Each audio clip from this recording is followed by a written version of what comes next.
Welcome to a Fish Out of Water podcast. This is your host, Richard Lipman.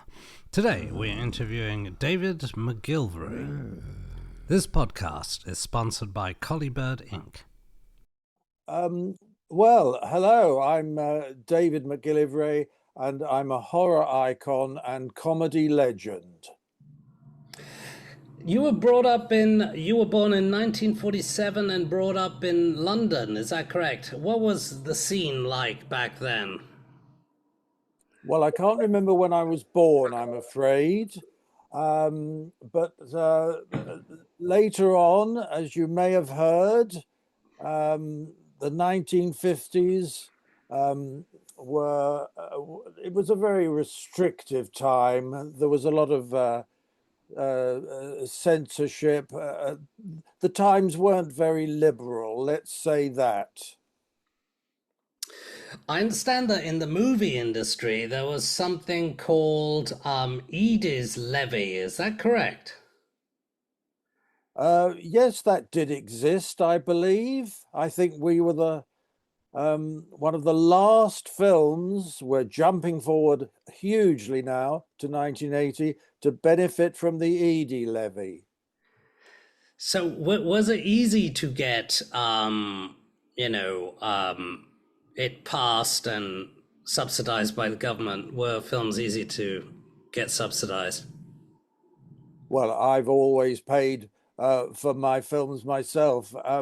No one's ever given me any money, but the long forgotten Edie levy was a system whereby I think it was a percentage of the ticket price went into this fund, and then the government gave you some money back. But it's so long ago, I can't remember. They probably gave us 25 quid.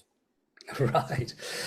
So going back to the early days, when you were brought up in your teenage years, I understand that you always wanted to work in acting, as documented in your autobiography that's currently out. And then you suddenly got into horror writing, right? Is that correct? I've always loved horror, and this stems from my childhood, where my father would take me up to London's West End, and I would guide him away from the places of interest so that I could gaze up in awe at the London Pavilion on Piccadilly Circus, because that's where United Artists premiered all their horror films. And you must remember I was about 8 or 9, gazing up, for example, at this gigantic spider hovering over the London Pavilion. And this was a film called Tarantula. And I was hooked on horror from that point on. And did you have any ideas of what you wanted to do next? When I always knew what I wanted to do. It's an enormous help to know what you want to do with your life from the age of 3.5, and that was the case with me. My parents took me to see a film called Singing in the Rain, and I looked at this fantastic array of colorful variety and thrilling dancing and singing, and I thought, I want to be part of this, and I was. I've never done anything else. how did you get into movies? Well, I got expelled from school. That's far too long a story to get into, but it was 1964. It was very easy to get work in those days. And I think roughly 2 weeks after I got chucked out of school, I got my first job in the film industry. And this was packing films for an educational company called Gateway Films. And they were in Palmer's Green in North London, where I grew up. How did you get that job? Did you know someone? Did you walk into the offices? Was there an advert? I walked into the office. I said, I love films, and I impressed the manager, whose name was Robert Webb. and he gave me the job there and then. Oh my God, if only things could work like that today. Yes, I feel sorry for kids. It's not possible to do that sort of thing anymore. It feels so organic. So, you know, you started doing that. Then what happened? I've done that ever since 1964. But how did you move sideways? I mean, did you start writing at the time? Did you progress up the ladder, so to speak, or did you cross? Was it a very social sort of time, you know, where you could connect with people easily? In the swinging 60s, yes, very much so. I've always written, so I was writing stuff as well that I never thought would be produced. The next big step, I think, was moving into London's exciting Soho district. Funnily enough, I'm about to give a talk on Soho in a couple of weeks' time for the Sohemian Society. And then I really felt part of the industry because the film industry was based in Soho. It was an enormously exciting time. And yes, I began meeting people. Who did you meet? Pardon? Who did you meet? Who did I meet? Who have I met in my life? Everyone. I've been very, very lucky indeed uh, for various reasons. I mean, I've worked for every medium known to man, including radio. I've interviewed an astonishing amount of people. I can't believe it myself. Back then, was there a particular person that's kind of changed your life? You know, early on, which gave you that stepping stone.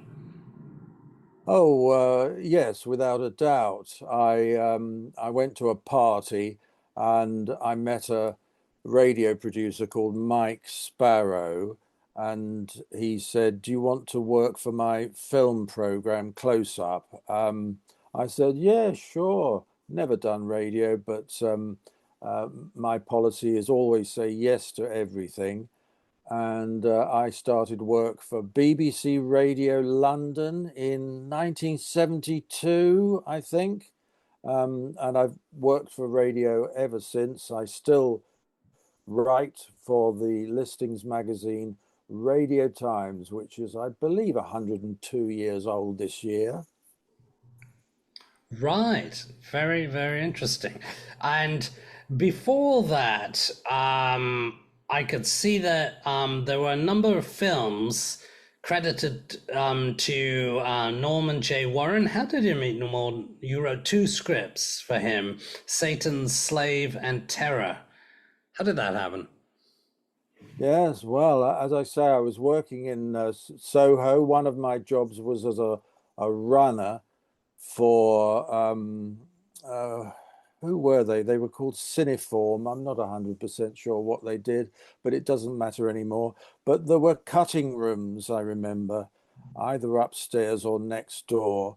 And a man called Norman J. Warren was in one of these cutting rooms, uh, editing his film Her Private Hell. And I liked to pride myself that I knew every film in production at that time, and this was a film I'd never heard of.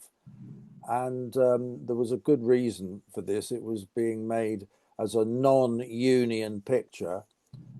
So Norman didn't want any publicity because in those days the unions could close down a production if there wasn't a full union crew used on the picture. Anyway, Norman and I stayed in touch, and uh, not that long after that, he needed a writer. And as always with me, I said, "Oh yes, I'll do that. I'll write you a screenplay." And and that's how it all began. Um, did he have an idea of what the film would be about, or did you pitch the story to him, or did he pitch the story to you? The first film was immensely difficult. So it was called The Naked Eye. And at that time, it was being created for none other than Vincent Price, who was my favorite screen actor. And I thought, I can't believe it. I must have been about 23 or 4. I thought, I'm going to work with Vincent Price. This is absolutely marvelous. Anyway, because you've never heard of the film, you'll realize that there's a reason for that, and it wasn't made. It all collapsed. I can't remember exactly why, but Norman was determined not to waste this opportunity, and he refashioned The Naked Eye into something called Satan's Slave. I wrote that as well, and Vincent Price's part was played by Michael Gough. Not a bad substitution, actually. Where do you get the ideas for Satan's Slave? I mean, did you do a lot of research at the time, or were you involved in satanic sort of rituals? I'd love to say that I used to sacrifice goats by the full moon, but in fact, I had nothing to do with the creation of this film at all. It was an idea that was already there. I think it was written by some other writer who had disappeared, and so I just elaborated on it. My ideas, well, they would have come from everywhere, including a lot of films I'd already seen. Right. And then there was Terror, and then other films for Walker, um, Frightmare, House of Whipcord, House of Mortal Sin, Schizo. Um, were you influenced at all by Dario D'Argento? Oh, I was way before him. But then we all saw Suspiria, and we saw the way that the direction horror was going in, and everybody wanted to copy um, Dario. And Norman's film Terror was basically a British Suspiria. Would you say they were sort of cult films today? I mean, how's it seen? Well, they are now, but they were rubbish at the time. Nobody went to see them. And they were cheap exploitation pictures. Got terrible reviews mostly.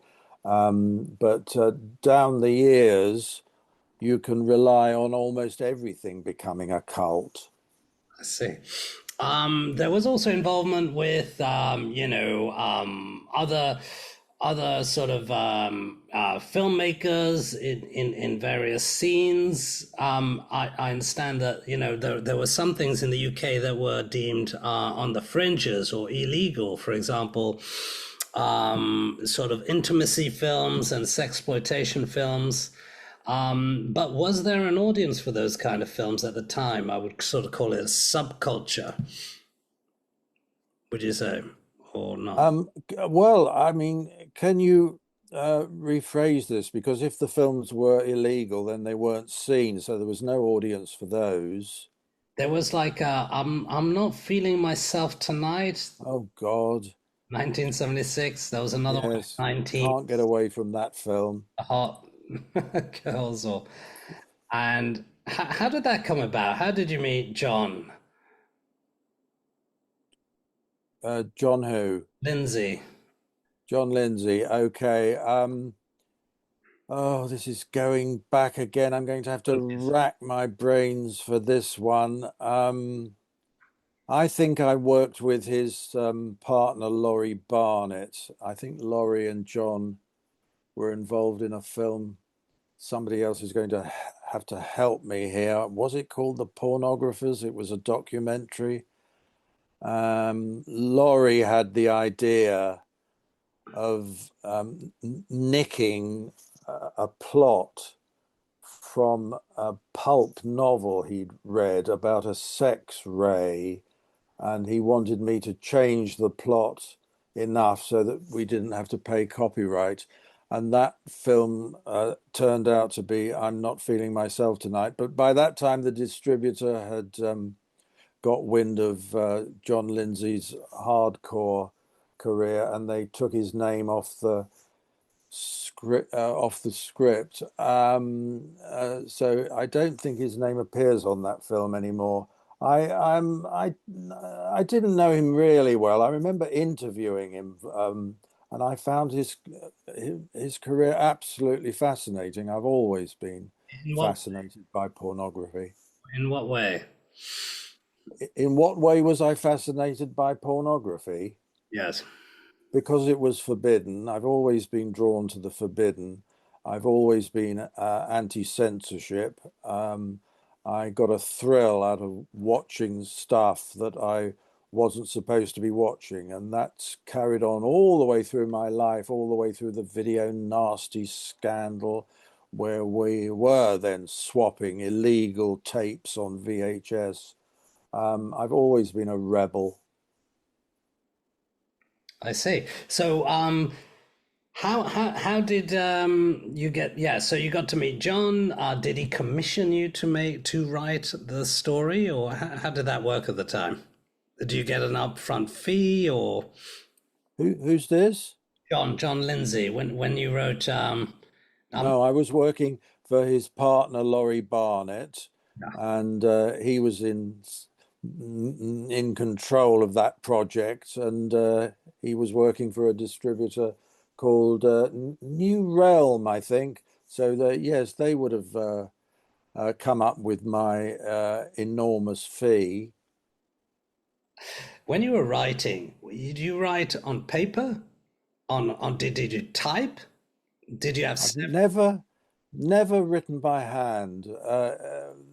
What I wanted when I was a boy was a typewriter, and my father stole one from his office, brought it home, huge, great, royal, absolutely enormous, and I started typing on that. I taught myself to type, and I then graduated. So I moved on to an electric typewriter, and from there to my computer keyboard I'm sitting in front of now. And as I say, I don't think I have ever written with a pen. In those days, when you're writing script, I know it's a very generic question. Were there several drafts? How many drafts did you have to write and rewrite? Well, it depends on what medium you're talking about. It depends on the project, so there's no set answer to that. Sometimes there's multiple drafts. Sometimes the first draft was accepted, and often I produce my own films, and I produce what I want. I don't rewrite those scripts; they're mine, and I think they're good. Tell us about producing your films. When did that begin? First film I produced was The Errand in 1980. I mentioned it earlier because we were the last film to gain money from the Edie Fund. Thoroughly enjoyed that. That was directed by a friend of mine called Nigel Finch, no longer with us. Didn't do another film for a very long time. But this century, we're talking now, I thought, oh, I'd like to produce some more horror films. And I began making them. I have no idea how many I've made now. There's a considerable number, and quite a few of them have been joined together on a DVD called Worst Fears. I do believe it's still available. So, was there a certain element of control? Is that something that you wanted? I like control, yes. I've often had arguments with people who I think don't know as much as me. And so like to be the guy at the top, organizing everything. I think I've got a knack for that, both in film, theatre, all the various media I've worked in. Of course, other people may disagree. And creative control, how do you work with actors? Is that different? How do I work with them? Um, How do you know that that's well, wrong? How do you, pardon? How do you know that they're good for the role? Casting. Oh, that. Not bad at casting. Normally get the right people for the right job, and that means not only being able to play the character, but being amenable as well, because you don't want to work with an utter bastard who's going to cause trouble. And I think that I and various associates I've worked with down the years have been quite good at weeding these people out and then getting exactly the right person. Was it easy to raise funds for the films Which film? that you make in general? Your film. Which film in particular? Um, as producer, you did Worst Fears, Trout. As I see, you've done a lot of short films, right? Kiss from Grandma, I Wednesday, The Errand, right? Mrs. Davenport's Throat, um, Green Sleeves, all of those. Yeah, lots of shorts. Why Y- shorts? Did Yeah, you? we just talked about that. Yes, it's Did you not want? cheap. It's It's cheap. cheaper. It wasn't until very recently that I had enough money to make a feature. I could just about get enough money together to make a short. What was it from? Production companies or was it private individuals? Me, I paid for everything. No one's ever given me a penny. Oh, I see. I see. Um, and then you moved on to documentary, right? Peter de Rome. What was your relationship with Peter de Rome? He was a someone who worked in in the LGBT scene within the films, mostly erotic or not. How was that? Oh, that's an enormously long story, so I'd have to cut it down considerably. But I became aware of Peter de Rome very early on because his films were released in New York, I think around 1973, and pictures turned up in a magazine I used to write for called Films and Filming. I thought these films will never be released in the UK. They were hardcore, and I wasn't far out. They weren't released here for more than 40 years. Peter was rediscovered by a journalist called Rupert Smith that wrote that for Gay Times. That article was picked up by Brian Robinson um, of the British Film Institute, and he was determined to release Peter's films for the first time in the UK. And not only that, but bring Peter over to London from New York, where he lived, to introduce them. He, Brian, this is, asked me if I wanted to write an article for the booklet that was going to accompany the DVD of the erotic films of Peter de Rome. And I said, I'd rather make a film about Peter. And that's how I found myself in New York making a little film called Fragments. And that was released with that DVD. And then you did another one in 2014, Which documentary, one was that? Grandfather of Gay Porn. Oh, okay. We're still talking about Peter. So, Fragments was about the many films that Peter had failed to complete, but it was only about 45 minutes long, our film. And Peter and I got on so well that I decided I wanted to make a much longer film about Peter's entire life. And that's what we did. You'll have to remind me of the year of that. Well, it was 2016, yeah, 20, 10 years ago. 24. Um, Came out just after Peter died. Yes, I think that's still available, distributed by Peccadillo, I seem to recall. Was that financed by the BFI? Peter Jerome, grandfather of gay porn. No, I paid for that. Got it, right. And what was it about him? Was he an innovator in the field? I mean, today, adult material is very aggressive. and it, touches upon all sorts of stereotypes and sort of unusual desires. Was it different back then? Was there more play or comedy or storyline? Well, of course, the genre was very wide. You began by asking me about why Peter was important. So I'll answer that. He was a real pioneer. He was making gay porn before anyone else.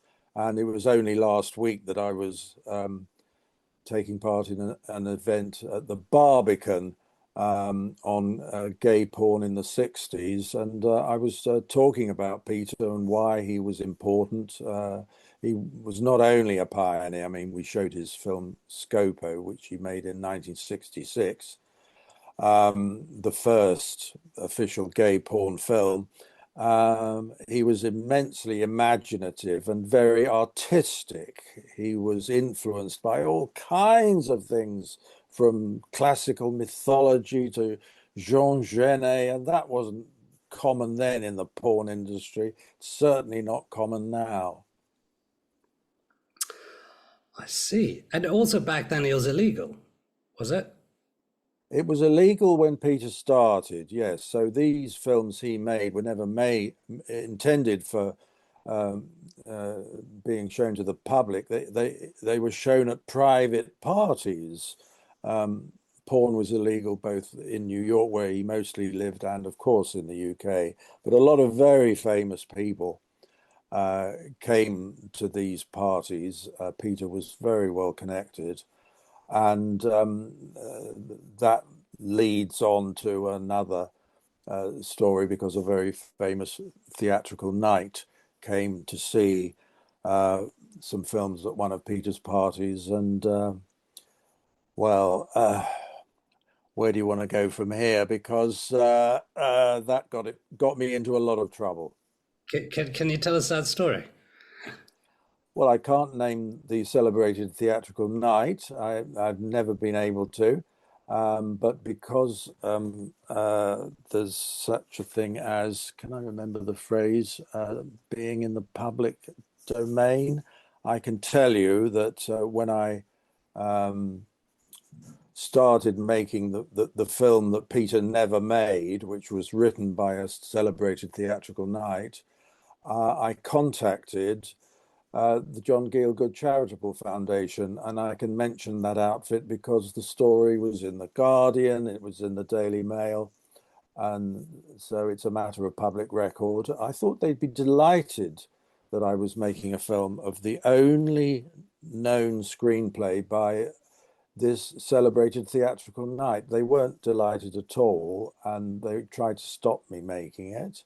We were already half finished, and it had a premiere lined up at Flair at BFI South Bank. The arguments between the lawyers, theirs and mine, I gather, according to Brian Robinson, went on until the morning of the screening. And the reason we were able to get away with what we did was that finally, at the last minute, we took the name of the celebrated theatrical night off the credits.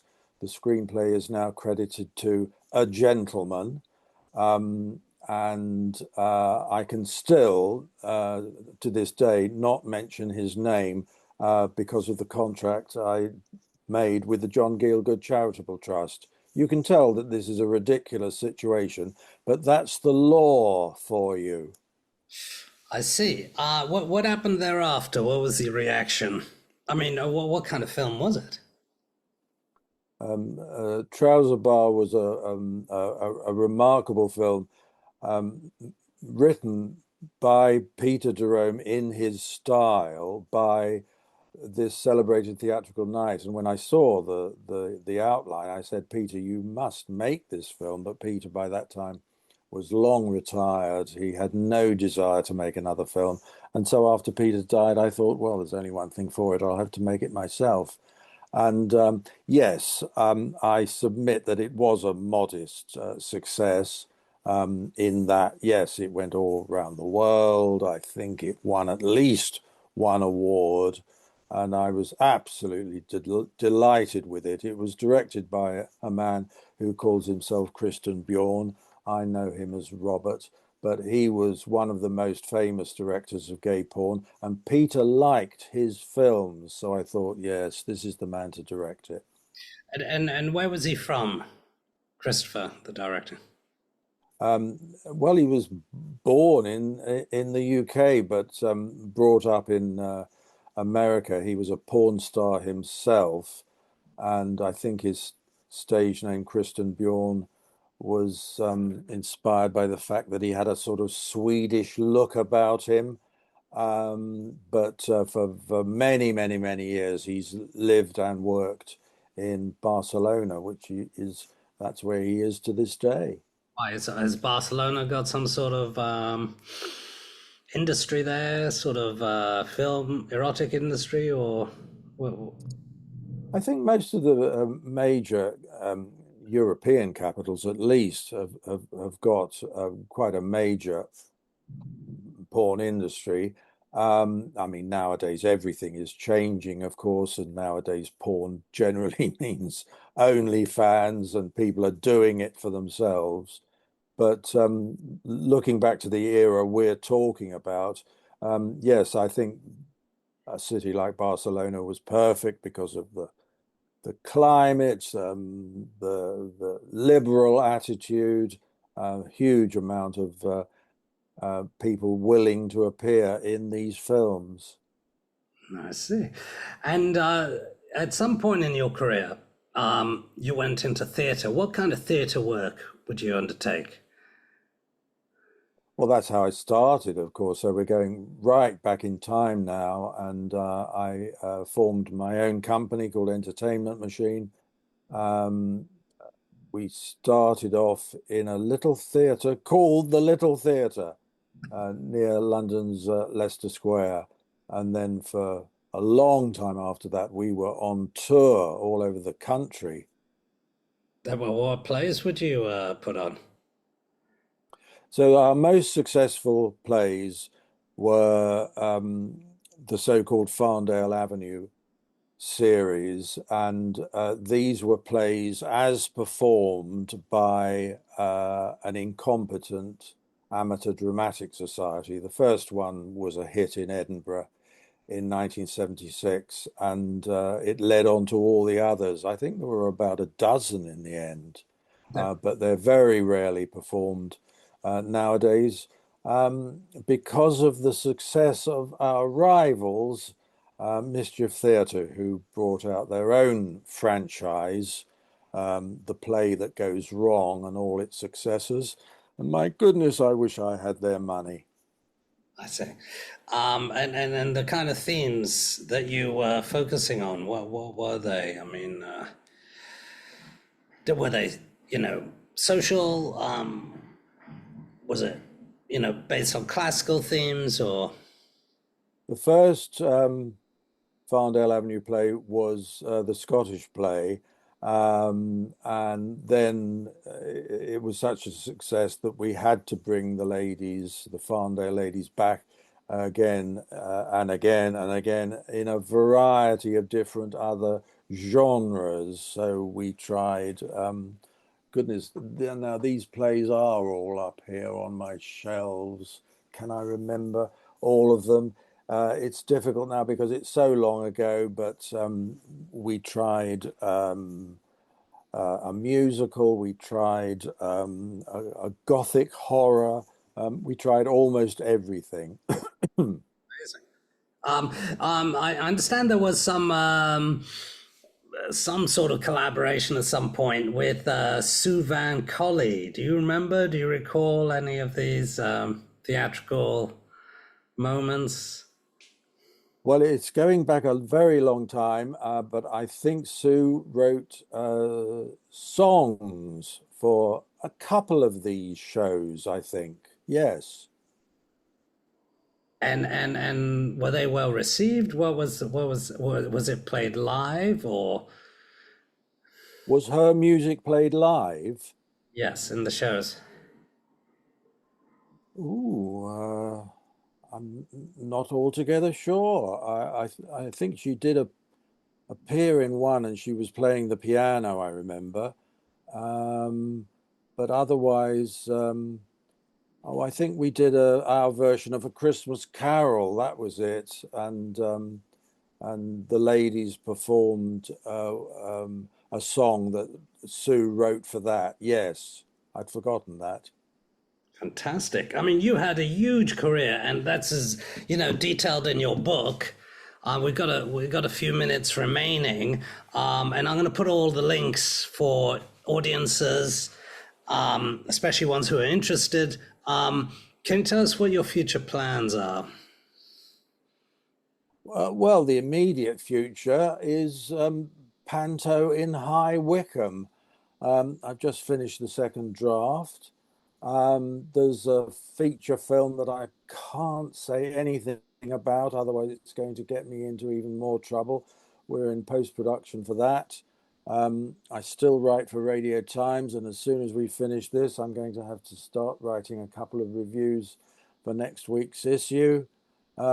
What else? Oh, it never stops. But the thing that takes up most of my time now is hospital appointments. And influences and philosophies of life. What are they? Who are your heroes? My influence was, as far as horror was concerned, was Nigel Neal. As far as comedy is concerned, my greatest influence was Spike Milligan. I thought he was a genius. He's influenced me enormously. So, everything I write, there's something of Spike Milligan in that. And today, is it any better making films today than back in the 70s? I still enjoy it, still love it. Wouldn't do it if I didn't. But yes, I made a little short last year called My Best Friends. Only took a week to shoot, thoroughly enjoyed it. And it opened at Fright Fest, and I was just as excited going on stage with the cast to introduce that film as I had been, 40, 50 years earlier. So I'm delighted to be able to say that I still enjoy it as much as I used to. Fantastic. And do you have any one-line philosophies on life? Yes, always say yes. I've never been known to say no to anything. If I'd said no, I wouldn't be where I am today, because if you say no, you have no idea of what you're missing out on. If you say yes, then you have no idea who you're going to meet and who can change your life. And that's happened to me again and again. Right. David, thank you so much. You're welcome. Can you tell your name and say that this is for a Fish Out of Water podcast? Yes. I'm David McGillivray, and apparently I'm in a podcast called A Fish Out of Water. I wonder what it's going to be like. Okay, thank you very much. Thank you. Thank you. Thank you for listening to A Fish Out of Water podcast. This is your host, Richard Lippman. Should you have any questions, comments, or suggestions, please get in touch. This podcast is sponsored by Collybird Inc.